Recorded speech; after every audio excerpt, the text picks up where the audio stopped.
नाज़रीन अस्सलाम वालेकुम। सियासी टीवी के ख़ुसूसी प्रोग्राम ख़बर ख्याल में आप सबका इस्तक़बाल है। मैं मोहम्मद सिद्दीक़।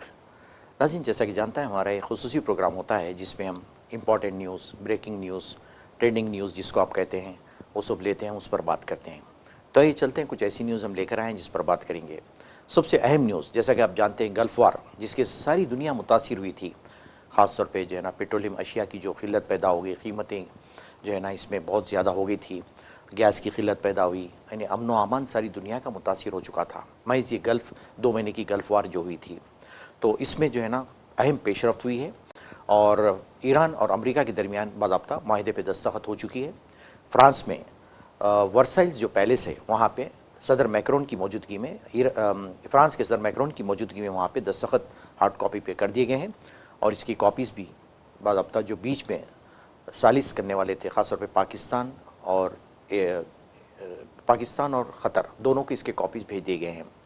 और उसके बाद सदर अमेरिका ट्रंप ने भी प्रेस कॉन्फ्रेंस की और मुखातिब किया और कहा कि ये एक इम्पॉर्टेंट अहम मुआहदा है और अगर ईरान जो है ना इसमें अगर थोड़ी सी लचक बताता है तो हम उसके सारे फंड्स को जो मुंजमद हो चुके हैं उसको हम जो है रिलीज़ कर देंगे। इस पे बात करेंगे।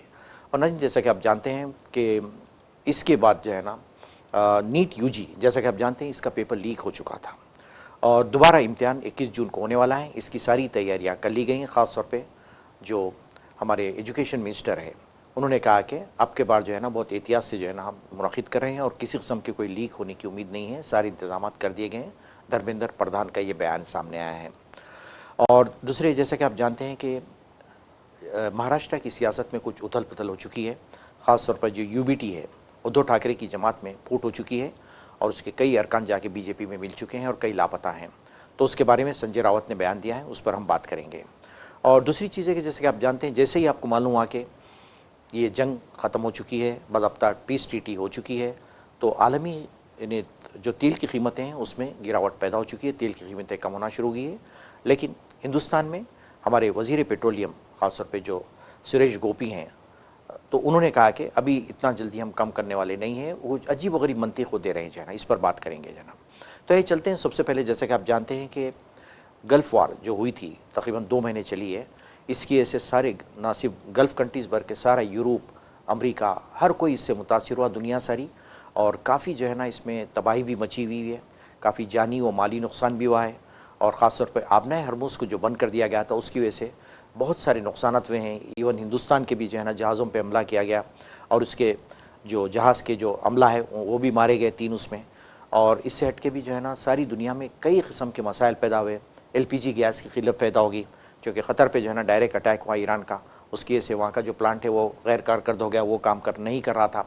और उससे हट के जो अहम गुज़रगाह है, कभी अमेरिका अपने कब्ज़े में रखता है उसको, कभी ईरान कब्ज़े में रखता है। तो ये कशमकश में सारी दुनिया इतनी शदीद मुतासिर हुई तेल, डीज़ल और गैस की वजह से, जिसका अंदाज़ा नहीं किया जा सकता। इवन नेटो खुद ने इतराफ़ किया है कि भाई बहुत खुशाइन बात है कि दोनों मालिक के दरमियान में जो है ना ये माहिदा हुआ है और इसके जो है ना असरात अच्छे पड़ सकते हैं। यूरोप और अमेरिका में हर जगह ये जो है ना बहुत अच्छी बात हुई है। खुद जो है ना उन्होंने इतराफ़ किया नेटो के सदर ने और कहा कि ये पायदार अमन होना चाहिए। अब मसला ये है कि भाई ठीक है, ये तो फाइनल इस पर ट्रीटी हुई है, माहिदा हुआ है, दस्तखत हुए हैं और इस पर दोनों ममालिक एग्री हुए हैं। कुछ इंपॉर्टेंट पॉइंट्स थे, खाली 19 पॉइंट्स कुछ थे, उस पर जो है ना दस्तखत हुई है और उम्मीद की जा रही है कि ये माहिदा बिल्कुल क़ायम रहेगा और इस तरह का अमन पूरी दुनिया में चलता रहेगा, इसके असरात जो है ना नहीं पड़ेंगे। और अब ये फिर भी सवाल ये पैदा होता है कि क्या कुछ ऐसे पॉइंट्स है एग्रीमेंट के जिसकी वजह से जो है ना दोनों ममालिक के दरमियान शक व शुबहात पाए जाते हैं। ख़ास तौर पर मैं यूरेनियम की बात कर रहा हूँ, यूरेनियम जो एनरिचमेंट है उसकी बात कर रहा हूँ। इन्हें जब अब तक कि ईरान ने जिस तरह के यूरेनियम एनरिचमेंट किया है उसका क्या होगा, तो ईरान ने क्लियर कर दिया है कि हम जो है ना ये इसको जो अफजूदगी यूरेनियम है उसको हम कहीं बाहर भेजने वाले नहीं हैं, ये हमारे पास ही रहेगा जो है ना। क्योंकि अमेरिका का बयान है कि इसको जो है ना बाहर भेजना चाहिए। ईरान ने कहा कि नहीं ये तो मुमकिन नहीं है, हम इसको बाहर नहीं भेज सकते हैं, ये यहीं पर रहेगा। हाँ, अलबत्ता उसकी जो इंटेंसिटी है उसको हम कम कर सकते हैं जो है ना, लेकिन एटमी जो प्रोग्राम है उससे पीछे हटने का कोई सवाल ही पैदा नहीं होता। ये एक इम्पॉर्टेंट बात। और ईरान ने दूसरी अहम बात ये भी की कि हमारा जो मिसाइल प्रोग्राम है वो जारी रहेगा, इस पर कोई इस किस्म का कोई कॉम्प्रोमाइज़ नहीं हो सकता, उन्होंने क्लियर कह दिया है जाना। तो उधर ट्रंप ने कहा है कि ईरान का अगर रवैया लचकदार होता है, फ्लेक्सिबल होता है, तो हम इमीडिएटली फ़िलहाल तो उसके जो असासे मुंजमद कर दिए हैं, उनके जो फंड्स मुंजमद कर दिए ईरान के, उसको हम रिलीज़ कर देंगे। फ़िलहाल इमीडिएटली 300 अरब डॉलर को उन्होंने रिलीज़ करने का ऐलान किया है और कहा है कि अगर फ्यूचर में ईरान का बिहेवियर ऐसा ही होता है, यानी अमन पसंदी की तरफ चलता है और ये फ्लेक्सिबल रहता है, तो हम ईरान के सारे फंड्स भी हम बिल्कुल रिलीज़ कर देंगे, इसमें कोई शक की बात नहीं है जो है ना।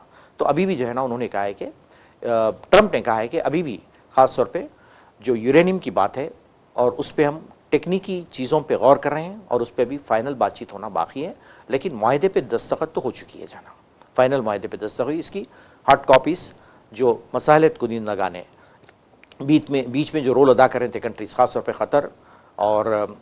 क़तर और पाकिस्तान को इसके कॉपीज़ भेज दिए गए हैं और ट्रंप ने तीनों का शुक्रिया अदा किया। ख़ासतौर पे सऊदी अरब को भी उन्होंने नाम लेकर कहा है कि सऊदी अरब का भी इसमें जो है ना कंट्रीब्यूशन इंपॉर्टेंट रहा है, वो सऊदी अरब का भी शुक्रिया अदा करते हैं। क़तर गवर्नमेंट और पाकिस्तान तीनों को जो है ना शुक्रिया अदा करते हैं कि इसको जो है ना माहदे में इनको भाग दौड़ काफ़ी शामिल थी, इनकी काफ़ी कोशिशों के बाद ये फाइनल जो है ना माहदा हुआ है। इन्हें ट्रंप और मसूद पेज़ेश्कियान की उस पर दस्तखत हुई है बाज़ाब्ता, ये वहाँ पे फ्रांस में इसका बाज़ाब्ता।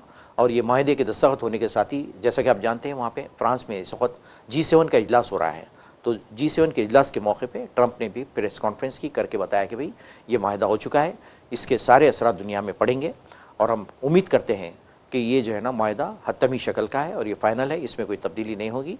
और मज़ीद ये कि फ्यूचर में जो है ना इसी किस्म के कोई मज़ीद कॉन्फ्लिक्ट वगैरह होने का अंदेशा नहीं है, तो अभी बातचीत जारी है। तो अभी भी जो है ना हालांकि माहदा हो चुका है, काफ़ी जो है ना फाइनल दस्तखत कर चुके हैं, फिर भी थोड़ी बहुत जो है ना दोनों कंट्रीज़ के माइंड में शुकूक व शुबात पाए जाते हैं। ख़ास तौर पे जैसा कि मैं बताया कि यूरेनियम के बारे में है और एटम बम के बारे में है, और उन्होंने कहा कि ईरान क्लियर कहा है कि हम एटम बम नहीं बना रहे, हम जो है ना पीसफुल पर्पज़ के लिए यूरेनियम एनरिच कर रहे हैं, जो है ना ये हमारा मकसद है। हमारा मतलब ये है कि किसी पे अटैक करना नहीं है, हमको बम बनाना नहीं है, तो ये हमारा राइट है, ये राइट को हमारे को पूरे होने दीजिए, आप इस पर कोई रोक टोक नहीं लगा सकते। उन्होंने क्लियर अमेरिका को कह दिया जाना। हाँ, ये और बात है जैसा कि आप जानते हैं मिस्टर टैरिफ जो मिस्टर ट्रंप को कहते हैं कि वो जो है ना अचानक ख्यालात अपने बदलते रहते हैं, कभी कुछ कह देते हैं, कभी कुछ कह देते हैं, कभी पीस की बात करते हैं, कभी जंग की बात करते हैं, कभी कहते हैं कि रात रात में ईरान को जो है ना मिटा दूंगा, ख़त्म कर दूंगा, अटैक कर दूंगा, और कभी कहते हैं कि नहीं हम जो है ना पीस में पेशरफ्त कर चुके हैं और बहुत जल्द हम जो है ना माहदे पे, यानी हर रोज़ वो जो है ना अपने बयान बदलते आ रहे हैं जो है ना। तो शुक्र है कि अब जो है ना फाइनल माहदा हो चुका है, दस्तखत भी हो चुके हैं, लेकिन फिर भी बोल नहीं सकते कि इसराइल के दबाव में आके, इसराइल के धोखे में आके ट्रंप कब क्या कर दें, कुछ कर दें, ये हम जो है ना कह नहीं सकते जो है ना।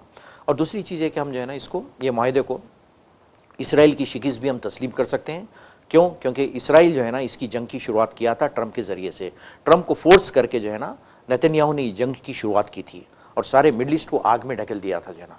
सारा मिडल ईस्ट जो है ना तकरीबन 10 साल पीछे हो गया, ये तरक्की से जो है ना महरूम हो चुका है ये जंग की वजह से जो है ना, और काफ़ी जो है ना मसाइल पैदा हो चुके हैं मिडल ईस्ट में जो है ना, रोज़गार के मसाइल है, महंगाई है, ऐसे किस्म के कई क्योंकि पेट्रोल डीजल का पूरा डिपेंड जो है ना वहीं से सारी दुनिया को सप्लाई होती है जो है ना।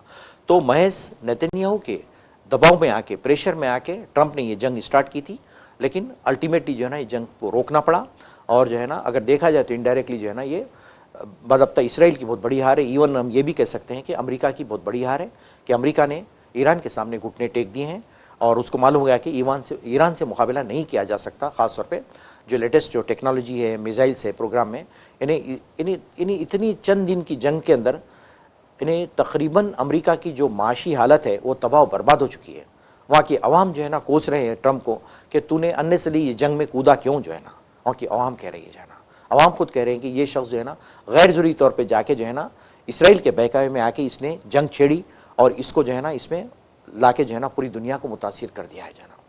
तो ये जो है ना जंग अल्हम्दुलिल्लाह रुक चुकी है, लेकिन फिर भी हम बोल नहीं सकते कि कब ट्रंप का बयान अचानक चेंज हो जाता है, कब क्या कह देते हो, हम बोल नहीं सकते। यानी ईरान के बारे में हम इस तरह कह सकते हैं कि ये स्टेबिलिटी है, उसका जो बयान आता है उसमें सॉलिड जो है ना स्टेबिलिटी पाई जाती है और ये मुस्तहकम मुल्क है और बयानात भी मुस्तहकम देता है, जो भी एक्शन लेता है बिल्कुल उसमें स्टेबिलिटी एक इस्तेहकाम पाया जाता है, ये हम शोर से कह सकते हैं। लेकिन ट्रंप के बारे में हम कुछ नहीं कह सकते। ट्रंप कब क्या कर सकते हैं, कब अपना अंदाज़ बदल देते हैं, कब क्या बयान दे देते हैं, कहा नहीं जा सकता। लेकिन अब तो जो माहदा फाइनल हो चुका है, सिग्नेचर हो चुकी है, तो उसकी पासदारी करना ट्रंप के ऊपर लाजिम है और वो करना चाहिए। अदरवाइज जो है ना पूरी दुनिया फिर से जो है ना जंग के जो है ना गहरे बादल में जो है ना फंस जाएगी, यानी दोबारा फिर कुछ भी हो सकता है जो है ना। तो अभी भी जो है ना ये इसमें कुछ शुकूक व शुबहात पाए जाते हैं। हम ये नहीं कह सकते कि बिल्कुल जो है ना कि मामला बिल्कुल ठंडा पड़ चुका है, नो डाउट मामला फिलहाल तो ठंडा हो चुका है, लेकिन अब इस पर अमल करना दोनों पार्टियों का काम है। जो माहिदा हुआ है, जो जो पॉइंट से इंपॉर्टेंट नुकात है, उस पर दोनों कंट्रीज अमल करें, करके जो है ना उसको सारी दुनिया को एक यानी ख़तरनाक जो हौलनाक जंग है उससे जो है ना महफूज रखें, ताकि लोग जो है ना अमन चैन की सांस लें। और जो महंगाई हो चुकी है सारी दुनिया में, उससे जो है ना लोग कुछ ना कुछ किसी किस्म से जो है ना बच पाएँ, ये जो है ना उम्मीद हम करते हैं जो है ना, ये जो वायदा हुआ है जो है ना। तो भाई ये जब इंडिया की बात करते हैं, जैसे कि आप जानते हैं इंडिया में तकरीबन 3-4 मरतबा पेट्रोल डीजल की कीमतें बढ़ा दी गई है, एलपीजी की कीमतें एकदम से बढ़ा दी गई हैं जो है, जिसको स्टीप राइज हम कह सकते हैं, एकदम से जो है ना बढ़ा दी गई हैं। यानी पहले ये हुआ करता था कि 25 पैसे, 10 पैसे, 15 पैसे ऐसा बढ़ाया जाता था, अब यहाँ पे रुपयों में बढ़ाए जा रहे हैं जो है ना, और काफ़ी जो है ना कीमत बढ़ा दी गई है। एलपीजी जो कमर्शियल तो बहुत बढ़ चुकी है पहले से, उससे जो घरेलू है वो भी उसकी कीमतें बढ़ा दी गई हैं। तो अब अंदाज़ा लगाइए कि महंगाई का अंदाज़ा लगाइए कितनी महंगाई हो गई है।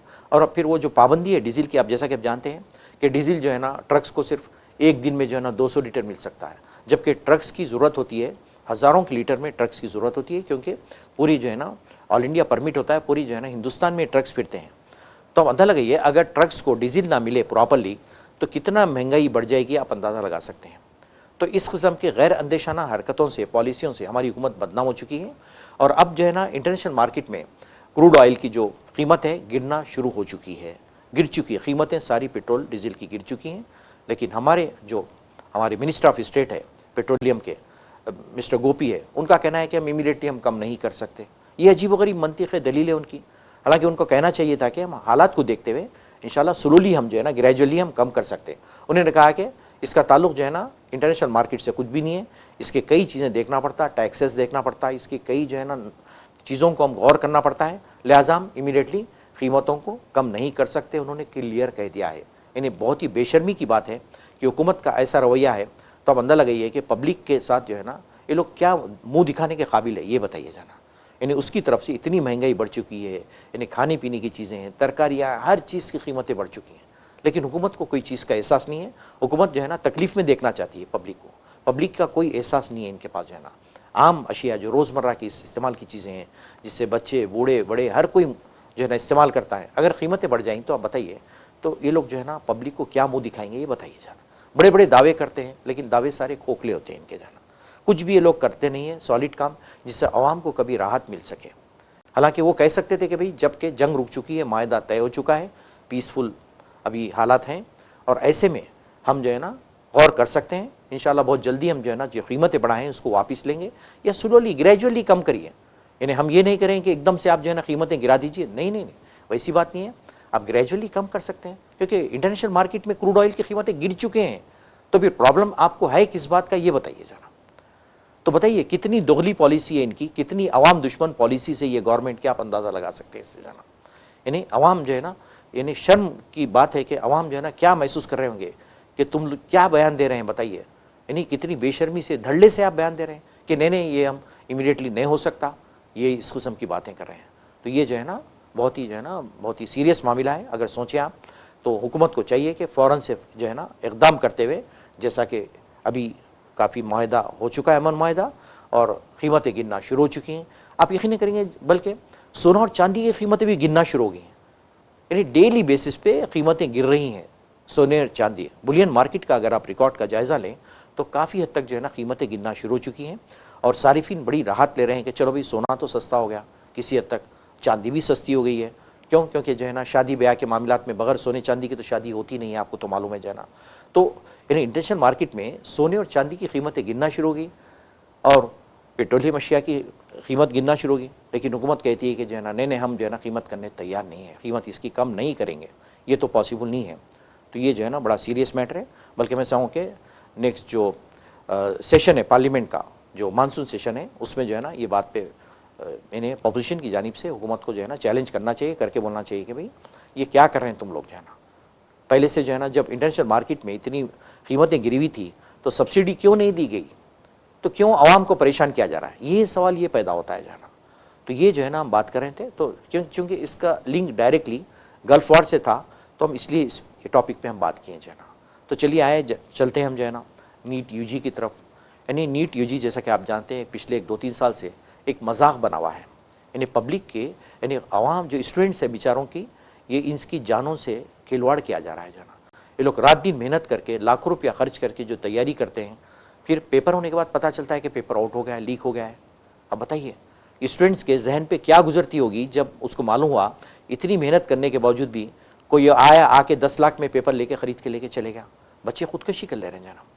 और हमारे वजीर तालीम जो है ना बिल्कुल यानी टस से मस नहीं हुए हैं, ना वो रिज़ाइन देना चाहते हैं ना इस्तीफ़ा देना चाहते हैं, और हुकूमत जो है ना जिम्मेदारी कबूल करने तैयार नहीं है। ये टाल मटोल की पॉलिसी अपना रही है जो है ना। कभी कोर्ट में जाते, कभी कहते हैं कि हम जिम्मेदार नहीं है इसके, नीट यूजी जिम्मेदार है, कभी जो है ना यूनिवर्सिटी ग्रांट्स कमीशन को कहा जाता है, कभी मेडिकल काउंसिल को जिम्मेदारी ठहरा दी जाती है। इन्हें टाल मटोल की पॉलिसी से बिल्कुल ख़ास तौर पर तुलबा का जो एतमाद है वो मुतज़लज़ल हो चुका है। तुलबा बिल्कुल अभी भी इन्हें ख़तई राज़ी नहीं है कि ये एग्ज़ाम फिर भी अभी भी जो है ना फेयर तरीके से होगा, किसी को इसकी उम्मीद नहीं है। ये जो 21 जून का जो एग्ज़ाम होने वाला री एग्ज़ाम होने वाला है उसके बारे में अभी भी काफ़ी शुकूक व शुबात पाए जाते हैं। अब खाली आपने एक ऐप बंद कर दिया जो टेलीग्राम ऐप है, आप उसको बंद करके आप दावा करेंगे अरे चलो टेलीग्राम ऐप बंद होने से जो है ना इसका लीकेज नहीं होगा। अरे आपको क्या मालूम कहाँ कहाँ लूप होल है, किधर किधर से लीक हो सकता है पेपर, वो तो आपको मालूम होना चाहिए।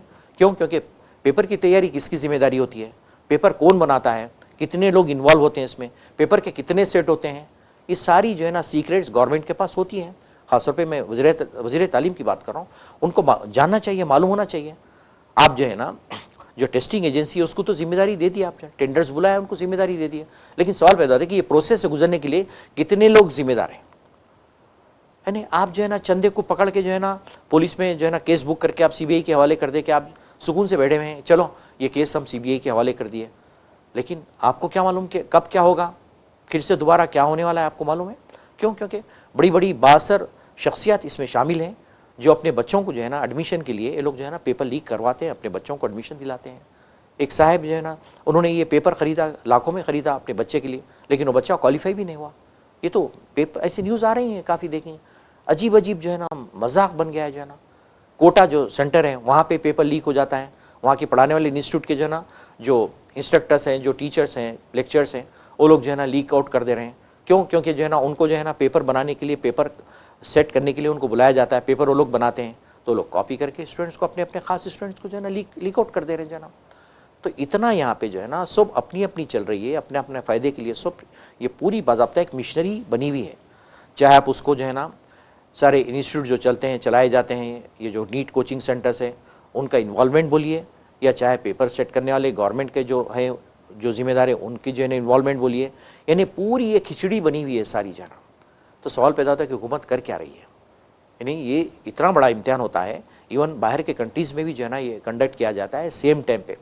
तो आप बताइए लाखों की तादाद में जो है ना स्टूडेंट्स इसमें बैठते हैं, और जो है ना आप मजाक करें, जो नई पार्टी जो रिसेंटली फॉर्म हुई है जैसा कि कॉकरोच जनता पार्टी, उसने अपना पहला मुतालबा यही रखा कि पहले वज़ीर तालीम धर्मेंद्र प्रधान को पहले इस्तीफ़ा देना चाहिए, ये हमारा पहला डिमांड है। बताइए कोई हुकूमत टस से मस हुई है, कुछ हरकत हुई है हुकूमत पे? कुछ भी नहीं है जाना। अगर देखा जाए तो इतना बड़ा इशू है कि हमारे वज़ीर-ए-आज़म को इन्वॉल्व होकर उनको बयान देना चाहिए, लेकिन आपको तो जानते हैं वज़ीर-ए-आज़म जनरली जो है ना कभी भी जो है ना प्रेस को फेस नहीं करते हैं, ठीक है। तो कम से कम बयान तो दे देते हैं तुलबा के हक़ में कि भाई तुम लोग परेशान मत हो, इंशाल्लाह नेक्स्ट जो एग्ज़ाम होगा री एग्ज़ाम, हम उसकी जो है ना पूरी तरीके से हिफाजत के ज़िम्मेदार हैं, आपको हम परेशान नहीं किया जाएगा। कम से कम एक एक्स पे एक बयान तो आ जाता वज़ीर-ए-आज़म का, ताकि तुलबा में इत्मीनान रहता कि चलो हमारे वज़ीर-ए-आज़म ने तयख़ुन दिया है कि अब की बारी ऐसा नहीं होगा। लेकिन कोई बयान नहीं आता है, सिर्फ खाली चंद इंतजाम कर देते हैं वज़ीर तालीम करके, कहते हैं कि नहीं अब जो है ना बिल्कुल शिफाफियत इसमें ट्रांसपेरेंसी रहेंगी और कोई इसमें जो है ना घपले वगैरह होने के चांसेस नहीं है। उन्होंने इस तरह की बात कही थी है जाना। तो लेकिन अभी भी गारंटी क्या है कि पेपर जो है ना, और चंद दिन पहले पेपर में जो है ना ये न्यूज़ आई थी कि ऑलरेडी जो पेपर है वो आउट हो चुका है, वो बिक रहा है 30,000 में 40,000 में वो पेपर आउट हो चुका है, बिक रहा है जो है ना। तो बताइए आप पेपर की डेट, अभी तो पेपर अभी तो हुआ ही नहीं है जो है ना, एग्ज़ाम कंडक्ट ही नहीं हुआ है, तो फिर आउट कैसा हुआ ये बताइए जाना। तो ऐसी कई सारी चीज़ें हैं जिससे अल्टीमेटली जो है ना सफ़र कौन हो रहा बताइए, बेचारे मासूम तुलबा सफ़र हो रहे हैं जो है ना। सालों जो है ना एक साल 2-2 साल की मेहनत करते हैं लोग, काफ़ी लाखों में पैसा ये लोग खर्चा करते हैं। उनके पेरेंट्स का क्या हाल है बताइए, कितना सीरियस तरीके से बच्चों के लिए परेशान है बताइए। और आप एग्ज़ाम होते ही पता चलता है कि फला फला जगह पे जो है ना ये पेपर बिक चुका है, इतने लाख में, इतने हज़ार में पेपर बिक चुका है। बाद अब तो व्हाट्सअप पे पेपर फिरता है। बताइए आप कौन सा एग्ज़ाम है बताइए जो सेफ़ है इस वक्त राइट नाउ? बड़े बड़े जितने एग्ज़ाम्स हैं, जो पीजी यूनिट का जो एग्ज़ाम है, यूनिवर्सिटी ग्रांट्स कमीशन, यूनिवर्सिटी का जो एग्ज़ाम होता है उसके पेपर भी लीक हो गए जो है ना। और दूसरे एक है जो सीबीएसई है, सीबीएसई के उसमें भी काफ़ी घोटाले हो चुके हैं, तुलबा परेशान है उसमें। यानी तकरीबन अब मैंने मतलब एक ऐसा टाइम आ गया है कि हमारे पूरे तालीमी निज़ाम को यानी रिफॉर्मेशन, इस्लाह करने का वक्त आ चुका है।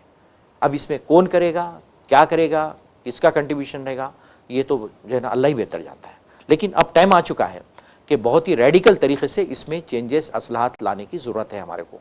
अदरवाइज़ ये सिस्टम सुधरने वाला नहीं है, दिन ब दिन और ख़राब होता जाएगा जो है ना।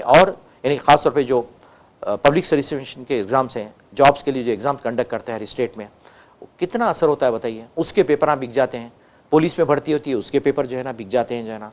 तो कोई एग्ज़ाम इस वक्त जो है ना, सारे स्टेट्स का भी वही हाल है, सेंट्रल का भी वही हाल है, पूरे एग्ज़ाम्स में धांधलियों से भरे हुए हैं पूरे एग्ज़ाम्स है ना।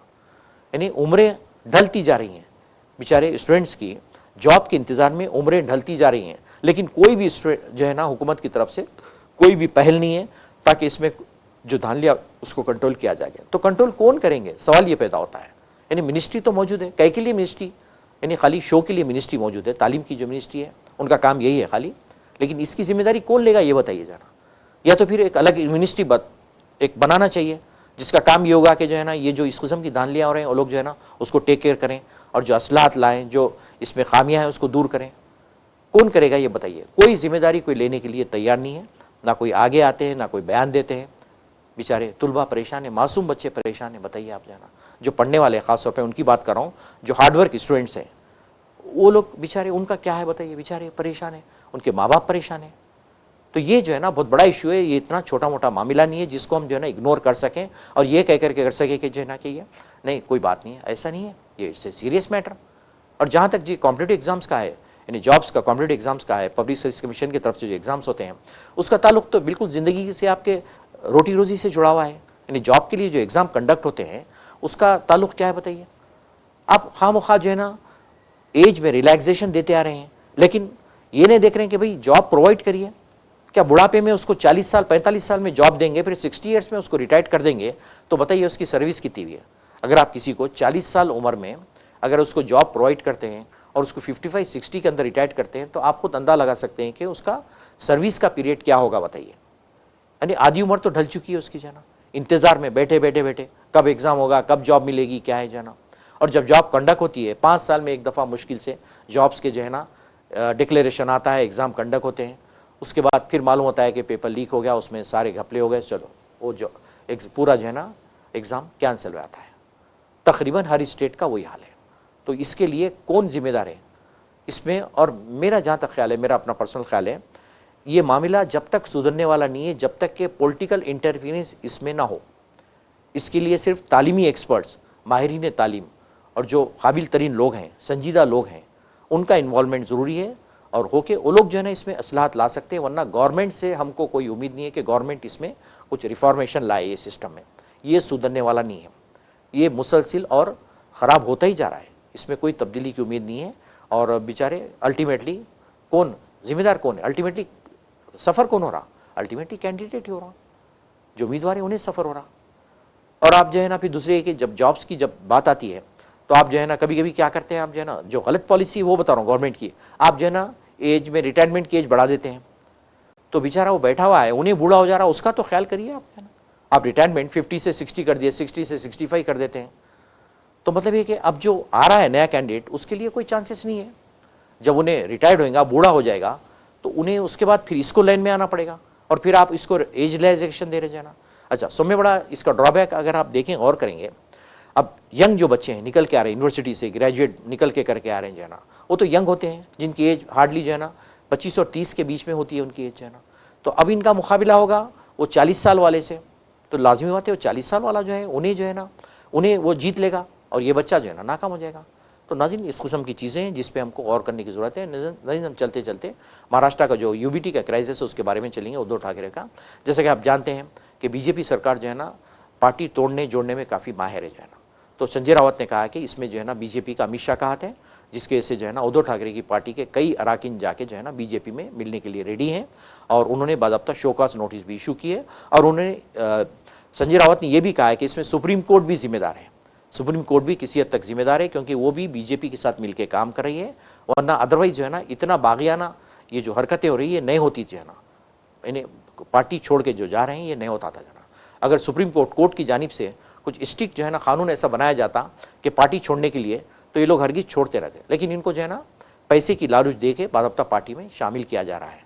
इन्हें हर स्टेट में इस किस्म के तोड़ जोड़ की पॉलिसी जारी है। मगरबी बंगाल का तो आपको खुल्लम खुल्ला मामूल है, किस तरीके से जो है ना ममता बनर्जी की पार्टी को तोड़ने की कोशिश की जा रही है। वो आयरन लेडी है, उसने बर्दाश्त किया, उन्हें कहा कि जो वफादार है उन्होंने हम छोड़ के जाने का सवाल ही नहीं है। तो नाज़रीन, ये ऐसे इशूज़ हैं जिस पे हम जो है ना बहुत तफसील से जो है ना बात करने की ज़रूरत है, गौर व खौस करने की ज़रूरत है। इंशाअल्लाह हमारा वक्त ख़त्म होने के करीब है, लिहाजा हम आपसे इजाज़त लेते हैं। इंशाअल्लाह नेक्स्ट प्रोग्राम में फिर आपसे मुलाकात होगी। जब तक के लिए इजाज़त दीजिए। अल्लाह हाफ़िज़।